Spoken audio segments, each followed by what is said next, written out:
Well, it just keeps going on with PSR, and Leicester obviously have won their appeal against the Premier League's right to charge them. I think we were all pretty shocked by that. Do you think this is a correct reading of the rules, or Leicester have just been so savvy? No, it's the correct reading of the rules, and the rules were drafted badly.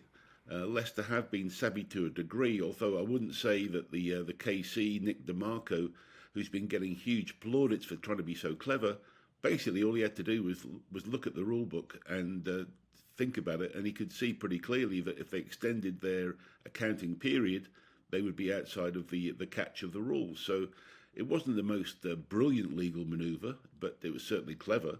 But it wasn't anything that was unique or spectacular. And so it was a pretty easy gift because of the bad drafting of the Premier League. So, look, I don't blame Leicester at all. I'm pleased for them in that sense that they managed to get one back on them. Although other clubs do feel as though they've been caught by the same rules, Leicester appear to have escaped. The Premier League have come out and the EFL have come out, both sort of saying bad things about Leicester and how they should have been caught, etc. But nevertheless, legally, it appears they've got away with it. So, hey, good luck to them. For sure. And if you were rewriting the rules, would you make it so that even if the team was in the championship and got promoted, that they couldn't, get through this loophole? Or do you think it makes sense that PSR should only apply to your time in the Premier League? No, of course, it should be redrafted to be able to catch you if you're in between leagues. Absolutely, it should be. But then again, fundamentally, I disagree with the whole issues around PSR and the way they're going about it. But if those rules are to be in place, yes, I would have made sure that you'd have been caught either way, because common sense tells you that's the right thing to do. And therefore, what would the points deduction have been for Leicester had they not found this loophole?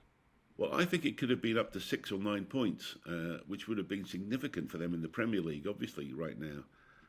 But listen, hey, it's not going to be there, but it could have been a big one, so they really dodged a bullet. For sure. And if, a team gets relegated below Leicester and their difference would have been this points gap, are they going to have the right to be angry about this? You think that you could see an appeal later in the season about this? No, I think it's pretty clear, black and white, that the ruling is there. There's no real way to get around that. I don't think another civil suit or some other type of commission complaint from another club would fly. So I think we're going to be stuck with this, and people just have to accept it and move on. And Leicester will have to do it on the pitch, which is not going to be easy anyway. For sure. You say it's not going to be easy on the pitch, but also there's potential for another points deduction for Leicester for a 2023-2024 breach. Can you tell us a little more about that? Well, you know that the Premier League's going to be gunning for them, and they're going to be scrutinising everything. So yes, they're going to be. I know that Leicester are going to be pretty close to the line in terms of their 105 million of losses over 3 years. It depends a lot on what's been done. I don't know the full fact of their transfer fees and what really has been booked, but yes, they're going to be close, and so you know that the Premier League will be looking at that very, very closely.